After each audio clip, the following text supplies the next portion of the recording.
안녕하십니까? CHTV 정보 스페셜 진행의 한인숙입니다. 우리가 집을 구할 때도 자신의 예산과 선호하는 지역 등 제반 사항을 고려하며 최대한 적절한 선택을 하죠. 마찬가지 시각으로 생명보험을 구입하고자 할 때 준비하는 과정이 필요한데요. 이 시간 아메리츠 파이낸셜 LA 지점장이신 조성현 공인 재무관리사를 모시고 생명보험을 구입하고자 할 때 어떠한 사항들을 고려해야 하는지 알아보도록 하겠습니다. 네, 안녕하세요. 안녕하세요. 네, 이렇게 나와주셔서 대단히 감사합니다. 네. 우리가 생명보험을 구입하려고 할 때 어떠한 사항부터 고려해야 할까요? 네, 말씀하신 것처럼 우리가 부동산이라고 하는 그 금융자산을 구입하려고 할 때 여러 가지 요소들을 저희가 합리적으로 판단을 하며 구입하는 그런 과정들을 거치는 거가 당연한 것처럼 생명보험이라는 그 구자도 마찬가지 시각으로 바라보시면서 하나의 금융자산으로 바라보실 때 구매하시는 분께서 소비자께서 자발적으로 그 구매 과정에 참여를 하시고 합리적인 판단을 내리실 수 있도록 그 선택을 하셔야 되는데 제가 여러 그런 과정들을 이렇게 목격을 하다 보면은 이렇게 합리적으로 하신 그런 방향보다는 왠지 제3자에게 더 이익을 주는 그런 것과 더 직결되지 않나 하는 이런 부분들을 이제 자주 보게 됩니다. 이 최근에 이제 생명보험이 그 구자가 굉장히 그 활용 범위가 늘어남에 따라서 이러한 구자를 이제 가지실 때 어떤 보험회사라든지 어떤 에이전트를 결정하기 전에 이 구자가 나에게 어떤 의미를 주고 내가 어떤 목적으로 이 구자를 준비해야 되겠는가 이러한 부분들을 좀 잘 구분하는 과정이 반드시 선행되어야 하겠습니다. 네, 그렇죠. 네, 그럼 소비자들이 어떤 가입을 목적으로 해야 할까요? 네, 일단 이 생명보험이라고 하는 구자는 첫째로는 가장 중요한 그 목적 중에 하나가 가족 보호에 우선적인 의미를 부여하는 것입니다. 그래서 이 부분을 저희가 패밀리 프로텍션이다라고 얘기를 하는 거고 전통적인 의미에서 생명보험이라 하면은 이 어떤 그 생명보험을 가지신 그 피보험자가 잘못하셨을 경우에 돌아가셨을 경우에 그 남아 있는 가족들에게 사망 보상금을 이제 지급하는 형태로 그 가게의 생계를 부양을 해줄 수 있는 그런 금액이 보조가 되는 목적으로 쓰는 거가 가장 어떤 원천적인 목적이 되겠고요. 이러한 그 사망 보상금을 결정짓는 데에도 일정한 어떤 원칙을 가지시고 그 원칙에 준수해서 각 가정에게 본인에게 필요한 사망 보상금이 얼마쯤일까 이제 책정하는 그런 요령도 가지셔야 될 텐데요. 이런 그 사망 보상금을 결정하려고 할 때 요소들 4가지를 들여다 보시면 좋겠습니다. 첫째로는 이 그 가게의 빚이 얼마나 되겠는지 그래서 그런 부분과 두 번째로는 그 가게의 소득을 가지고 오시고 계시는 분이 계실 텐데 그 소득에 비례해서 적당한 그 사망 보상금을 책정하시는 그런 요령이 필요할 테고요. 세 번째로는 그 혹시 가정에서 주택을 가지고 계시고 그 주택에 대한 어떤 대출 그 상환금이라든지 흔히 얘기하는 몰기지라고 하는 그런 빚을 또 가지고 있을 때 이런 몰기지에 대해서도 적당히 커버하실 수 있을 만큼의 액수를 가지셔야 되겠고요. 마지막으로 이제 그 자녀들의 어떤 수에 따라서 그 자녀들이 이제 아직 성년이 아니고 그럴 경우에 뭐 대학교까지 교육을 시켜야 된다라는 그런 부분이 있을 수 있을 텐데 그런 학비에 대한 부담금에 대해서도 같이 고려를 해서 이제 책정하는 것이 올바르고 어떤 적정한 사망 보상금 액수를 결정 지으실 수 있으실 테고요. 이렇게 이제 첫 번째로 그 말씀드렸던 부분 중에 하나가 이제 빚입니다. 빚. 그래서 debt이라고 그래서 이 빚을 볼 때 이 빚에 대한 어떤 책정을 하실 때는 개인적인 어떤 채무 빚뿐만 아니라 어떤 뭐 비즈니스를 통해서 가지고 있는 그런 거기에 달린 사업의 융자도 포함을 이제 시키는 것이 바람직하고요. 그리고 이제 두 번째 요소였던 그 가계 소득 부분에 인컴에 대한 부분을 계산을 할 때는 이 이제 피보험자 되시는 분의 어떤 그 연령대를 봐서 그 연령이 상대적으로 젊으면 젊을수록 보험의 크기를 좀 더 크게 가지실 필요가 있으세요. 이제 이유인즉슨 이 피보험자께서 젊은 나이에 가게에 굉장히 큰 책임감을 그 부여받고 있는 상황인데 혹시 잘못되시는 경우가 발생하더라도 어떤 남은 가족들에게 10년에서 15년 정도의 그 생활을 그 변화할 수 있는 그런 시간적 여유를 사주기 위함이 이제 이런 그 생명보험 할 때 소득을 기준을 두는 목적인데 기억하시기 쉽게 이제 말씀드린다 그러면은 20대나 30대 정도의 그 피보험자이시다 그러면은 본인 연소득의 대략 10배에서 15배 정도 네. 갖는 것이 바람직하겠고요. 네. 이보다 조금 더 상대적으로 나이가 있으신 분들 같은 경우 이렇게 뭐 30대 넘어가시고 40대, 50대이신 분들일 경우에 상황에 따라 약간의 변화는 있겠지만은 대략 한 10배 정도의 소득을 커버하실 수 있을 만큼의 네. 경우를 거기에 준하는 보험을 책정을 하셔서 가지시는 게 네.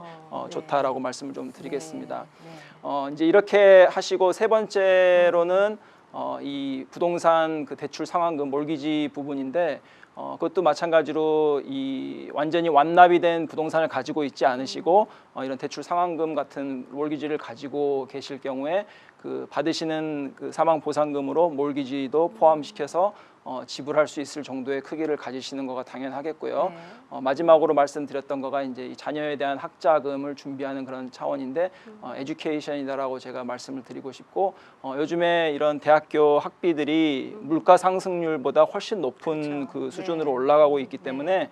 그 부분도 반드시 반영을 해서 좀 넉넉하게 준비하시는 거가 바람직하겠다라고 말씀드리는 것입니다. 네.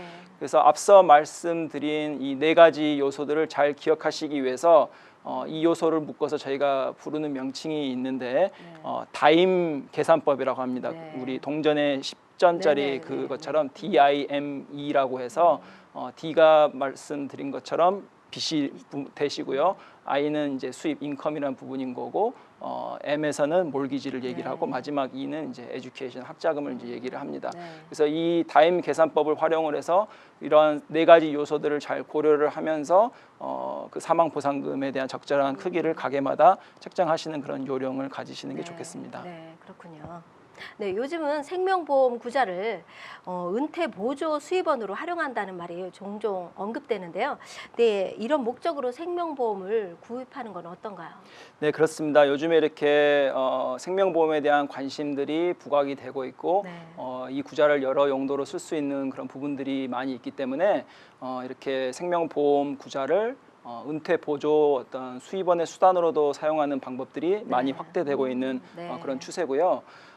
그렇기 때문에 예전과 같은 그 전통적인 방법의 생명보험 구자에서 벗어나서 소비자께서 그 원하시는 만큼 저축을 하실 수 있게끔 네. 구조적으로 생명보험 구자가 만들어져 있습니다. 그래서 다만 이제 사용하실 때 조심하셔야 되는 것이 이 생명보험 구자 안에서는 이자를 발생을 하더라도 그 부분에 대해서는 소득세를 그 유예가 됩니다. 소득세가 유예가 되는 그런 되는군요. 장점이 있기 때문에 국세청이 이러한 장점을 혜택을 주는데 어떤 제약 없이 혜택을 주지는 않겠죠. 그렇죠. 그렇기 때문에 이제 각 생명보험별로 그 소비자의 나이와 어떤 건강 상태라든지 그 생명보험 그 구자의 크기에 따라서 그 한도액이 정해져 있습니다. 네. 그래서 그 한도액을 넘어가지 않는 상황에서 그 꾸준히 이 구자를 통해서 저축을 하시고 그렇게 모아놓으신 그 생명보험 구자 안에 모아놓으신 그 캐시 밸류라고 하는 그 돈을 통해서 결국은 그 돈을 꺼내서 쓰시면서 은퇴연금 보조 수단으로 이제 사용하는 방법이 있겠고요. 이렇게 이제 사용하는 그 보험에서 돈을 꺼내서 사용하는 이 돈은 일반적으로 그 대출이라는 형태로 돈을 가져와서 쓰게 돼 있습니다. 그래서 미국에 있는 그 세법 자체가 빌려오는 돈에 대해서는 어떤 그 소득세를 부과하지 않는 거가 세법으로 정해져 있기 때문에 보험회사들도 그러한 방법들을 적극적으로 활용을 하면서 세금 없이도 나중에 이 돈들을 그 은퇴 보조 수입원으로 이제 사용하시는 거고 다만 이제 돈을 빌려온다라는 그런 부분이 있기 때문에 소비자들 마음 가운데 이렇게 빌려오는 돈이면은 내가 어떤 그렇죠. 이자를 물어야 되는 거 아닌가 그렇죠. 이제 이런 말씀들 당연히 이제 하시겠는데 그런 부분들도 보험회사가 이런 구자를 은퇴 보조 수단으로 적극적으로 쓸 수 있게끔 만들어 놓았기 때문에 갖고 있는 그 장점 중에 하나는 10년이 넘은 구자에서 내가 돈을 빌려오는 대출을 신청하셨을 경우에 그 빌려오는 돈에 대해서 대출 이자가 하나도 없습니다. 그래서 0% 그 대출 이자고요. 그렇기 때문에 이 대출금을 갖다 쓰시더라도 뭐 갚아도 되고 갚지 않으셔도 되고 이제 그런 부분은 자유롭게 쓰실 수 있는 거고 이러한 대출을 일컫는 말로 이제 와시아웃 론이라고 합니다. 그래서 서로 간의 이자율이 이렇게 없어졌다라는 이제 그런 의미로 쓰이고 있고요. 그리고 또 다른 방법으로 이렇게 대출을 통해서 가져와서 인컴으로 사용하는 부분이 소비자 입장에서는 아직도 마음에 좀 불편하신 면이 그렇죠. 있으시고 네.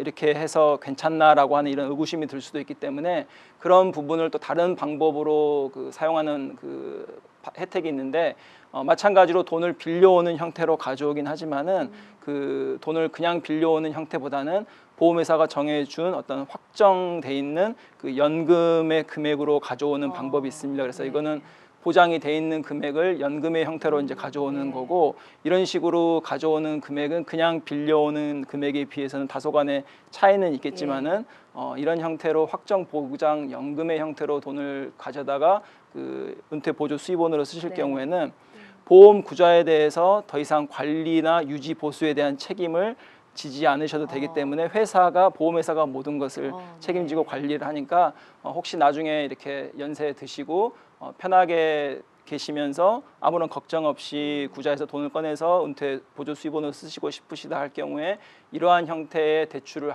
하신다고 하면은 굉장히 마음 편하게 네, 받는 돈 그렇겠네요. 받으시면서 네. 사용하실 수 있겠습니다. 네, 그렇겠네요. 네. 네, 그리고 이제 두 번째로 보험에 있는 보험이라는 구좌를 통해서 은퇴 보조 수입원으로 이제 사용할 수 있는 방법이 앞전에 말씀드린 부분은 캐시 밸류라고 하는 그 돈을 활용하는 방법을 말씀드렸던 거고 네. 이제 두 번째 방법으로 또 쓸 수 있는 방법이 사망 보상금을 살아 계시면서 이제 미리 네. 받으시는 그런 방법이 또 있습니다. 네.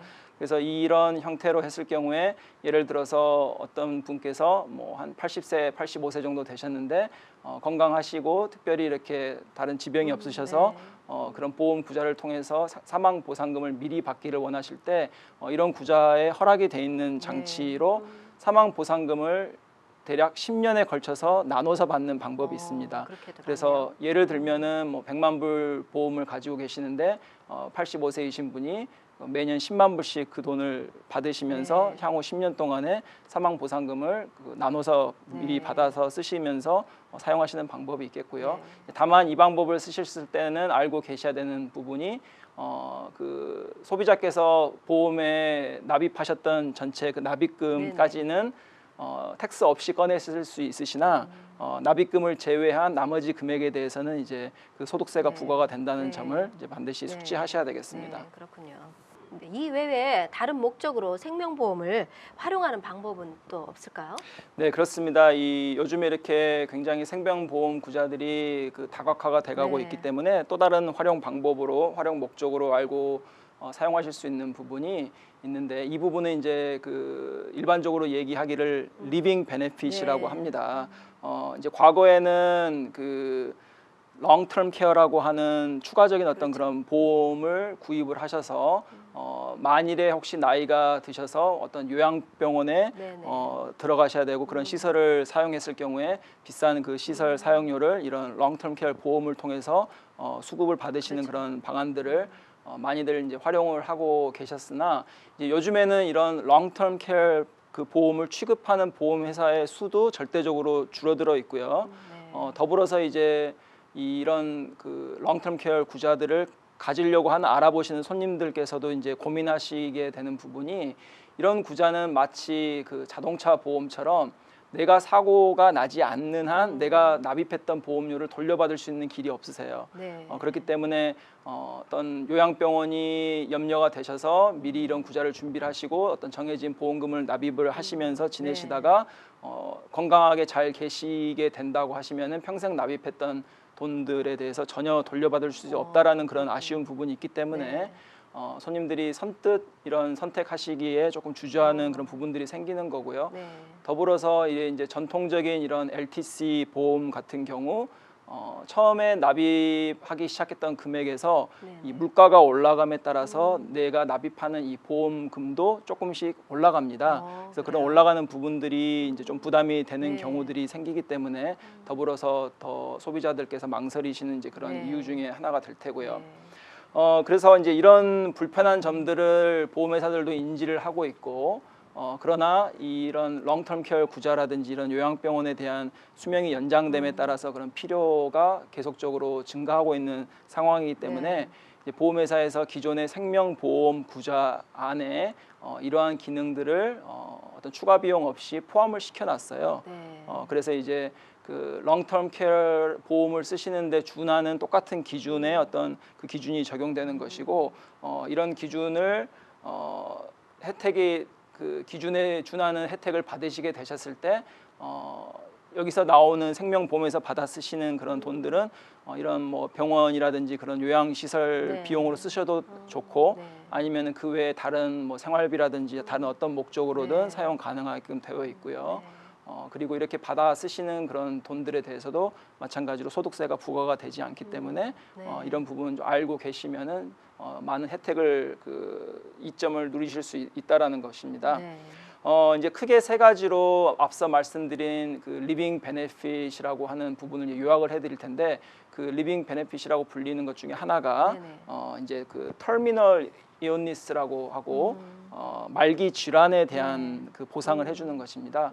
그래서 살다 보니 어느 날 갑자기 뭐 몸이 불편해서 의사에게 진단을 받았는데 어떤 말기 판정을 받으셔서 그 본인의 생명이 네. 2년 이하 정도밖에 남지 않았다라는 그런 뭐 불편한 선고를 받으시게 됐을 경우에 가지고 계시는 생명보험에 이 요청을 해서 이러한 상황이기 때문에 먼저 사망 지급금을 먼저 주라 받을 수 있는 그런 기회가 제공되고요. 마찬가지로 이제 두 번째로는 이제 그 만성 질환이라고 하는 부분입니다. 그래서 이 부분이 앞서 말씀드린 그런 롱텀 케어 구자처럼 네. 사용하실 수 있는 그런 부분이 되겠고요. 우리가 일반적으로 그 일상생활하는데 6가지 그 그렇죠. 활동이 네네. 있습니다. 그래서 말씀드리자 그러면은 이제 뭐 목욕하고 옷 입으시고 이렇게 거동 활동하시고 그다음에 이렇게 화장실 가셔서 그 용변 보시고 그 외에 이제 뭐 식사하시는 거라든지 이런 6가지 활동들이 있는데 기존의 그 전통적인 롱텀 케어 보상을 받으시려고 그 요청을 하실 때도 이러한 6가지 중에 2가지를 90일 동안 연속적으로 수행을 하실 수가 없으실 때 그 롱텀 케어의 혜택을 받으시는 그 준하는 상황이 되는데 이 라이프 인슈런스에서도 그 생명보험에서도 제공하는 이 만성 질환에 대한 혜택은 똑같은 그 정의를 가지고 있기 때문에 그 마찬가지로 이렇게 해당이 되시면은 또 신청을 하셔서 혜택을 받으실 수 있는 거고요. 이제 마지막으로는 이제 많은 분들이 또 관심 가지시는 건데 그 리빙 베네핏 중에 그 중병에 대한 혜택이 있습니다. 그래서 뭐 요즘에 뭐 발암률도 높고 이렇게 뭐 스트레스 받아서 뭐 이렇게 심장마비가 온다든지 하는 그런 일들도 많이 직간접적으로 경험하시는 분들이 꽤 계시는데 이런 중증 질환에 의해서 발생되는 그 뭐 관상 동맥이라든지 뭐 치매 뇌졸중이라든지 암이라든지 이런 부분들에 대해서도 중증 질환을 통해서 보상을 받으실 수 있기 때문에 이러한 어떤 건강에 대한 어떤 그 걱정이 많으시거나 어떤 그런 롱텀 케어에 대한 니드가 많으신 분들 같은 경우 이런 생명보험을 활용하셔서 그러한 목적으로 사용하실 수 있는 방법이 있겠습니다. 네, 그렇군요. 네, 생명보험을 부양가족 보호를 위한 목적도 있고요. 또 은퇴 보조 수입원으로 활용할 수 있는 목적도 있고 또 이렇게 살면서 중병이라든가 만성질환, 말기 질환 같은 것이 발병되었을 때 혜택을 미리 받을 수 있기 때문에 치료라든가 생계를 유지할 수 있는 그런 용이한 방법이 되겠네요. 네, 그렇습니다. 그리고 이외에 또 한 가지 추가적인 어떤 그 활용 방법들, 어떤 목적성을 말씀드린다고 하면은 사업체를 통해서도 생명보험을 활용하는 그런 방법들이 있습니다. 그래서 이미 이 생명보험이라고 하면 어떤 개인적 용도로 사용하는 거다라는 것들은 뭐 당연히 많이들 알고 계시는 부분인데 이제 주류 사회에서는 이러한 생명보험의 구자를 개인적 용도뿐만 아니라 어떤 이런 사업체에도 같이 연계를 해서 쓰는 방법인데 그 중에 몇 가지 대표적인 것들 말씀드린다고 하면은 우리가 이제 비즈니스를 가지고 있는데 어떤 그 동업자 관계의 어떤 비즈니스를 운영을 하고 계실 때 행여 이제 나하고 같이 일하시는 동업자가 잘못되셨을 경우 그분이 돌아가셨을 경우 그 동업자가 가지고 있는 그 사업에 대한 지분이 있잖아요. 그렇죠. 그래서 그 지분에 대한 부분을 라이프 인슈런스를 통해서 돈을 받아서 그 돌아가신 그 동업자의 가족에게 드리면서 그 지분에 대한 소유권을 옮기는 것이죠. 이제 그렇게 하시는 거가 용이한 것이 그 비즈니스 하시는 분들이 다들 하시는 말씀이지만은 그 동업자의 뭐 스파우스, 부인이라든지 어떤 그렇죠. 남편이 될 수도 있겠지만은 그런 분과 같이 비즈니스를 하실 수가 없으세요. 그렇죠. 현실적으로. 네, 그렇죠. 그렇기 때문에 이제 그 동업자가 가지고 있던 지분에 대해서 그 비용을 이렇게 지불을 하면서 거기에 대한 지분을 사 오시는 그 편이 가장 그 하고 있던 비즈니스를 계속적으로 연계해서 하실 수 있는 그런 방안 중에 하나인데, 예를 들어서 그 비즈니스의 값어치가 100만 불이라고 했을 경우에 네. 50대 50의 지분으로 두 명의 동업자가 비즈니스를 가지고 있는데, 한 분이 잘못되셨을 경우 살아계시는 동업자께서 네. 돌아가신 동업자 가족에게 그 지분을 사오시려고 할 때 50만 불이라고 하는 돈을 지불을 해주고 그 지분을 사와야 그렇죠. 되는데, 네. 현실적으로 현금 50만 불을 가지고 계신다 그러면은 전혀 문제될 게 없겠지만은 대부분이 없으시죠. 그런 네. 상황이 아닐 수도 있기 때문에 네. 서로 동업자 간에 각자가 보험을 이렇게 필요한 만큼 책정을 해서 들고 그런 일들이 행여라도 발생했을 경우에 이런 사망 보상금을 통해서 그 가족에게 그 지분을 사올 수 있는 그런 금액을 준비하시는 그런 방안으로 쓰신다라는 거고요. 네. 또 이 사업체에서 쓰는 방법 중에 하나가 그 키 인플로이, 그러니까 네. 임직원들에 해당하는 네. 그런 어떤 그 혜택을 더 주는 것인데, 예를 들어서 그 굉장히 중역을 맡고 계시는 네. 분이 계시는데, 혹시라도 그분이 잘못되신다 그러면은 내가 가지고 있는 비즈니스에 굉장히 그 경제적인 그렇죠. 타격이 올 수 있기 그렇죠. 때문에 네. 그런 경제적 타격을 그 완화하거나 어떤 그 일이 생겼을 경우에 막을 수 있는 방편으로 그 중역에게, 그 키 인플로이에게 생명보험을 그 제공을 해서 그 인플로이에 대한 그 경제적 손실을 이제 막는 거고, 이제 이렇게 할 경우에 그 중역분의 가족에게도 어느 정도 일정 수익을 받을 수 있는 그런 장치를 같이 또 만든다 그러면은 네. 서로 이렇게 그 좋은 그런 그 혜택을 누리실 수 있겠고요. 네. 그리고 이제 이외에 그 키 인플로이들에게 어떤 차별적인 어떤 그 은퇴 혜택을 제공하는 그런 구자로도 쓰실 수도 네. 있으시고, 네.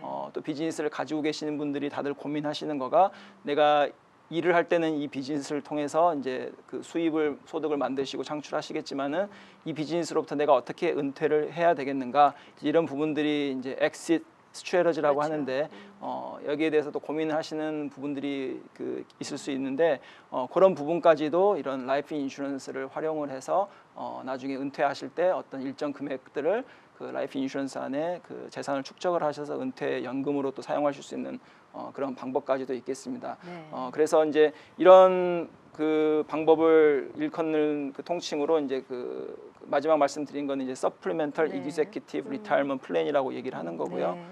처음 말씀드렸던 부분은 그 동업자 간에 서로 하는 거는 바이셀 어그리먼이라고 네. 이제 얘기를 하고, 그다음에 이제 그 키 임직원들 그 보호해주는 부분은 이제 키퍼슨 인슈런스라고 이제 이렇게 명칭을 하는 네. 것들이 있습니다. 네, 그렇군요.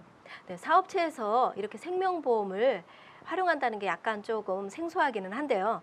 이 동업자 간에 서로 바이셀 어그리먼이라는 상호 보험을 제공한다면 동업자 사망 시 발생할 수 있는 유족 간의 갈등 분쟁을 없앨 수 있는 방안이 되겠네요. 네, 그렇습니다. 네.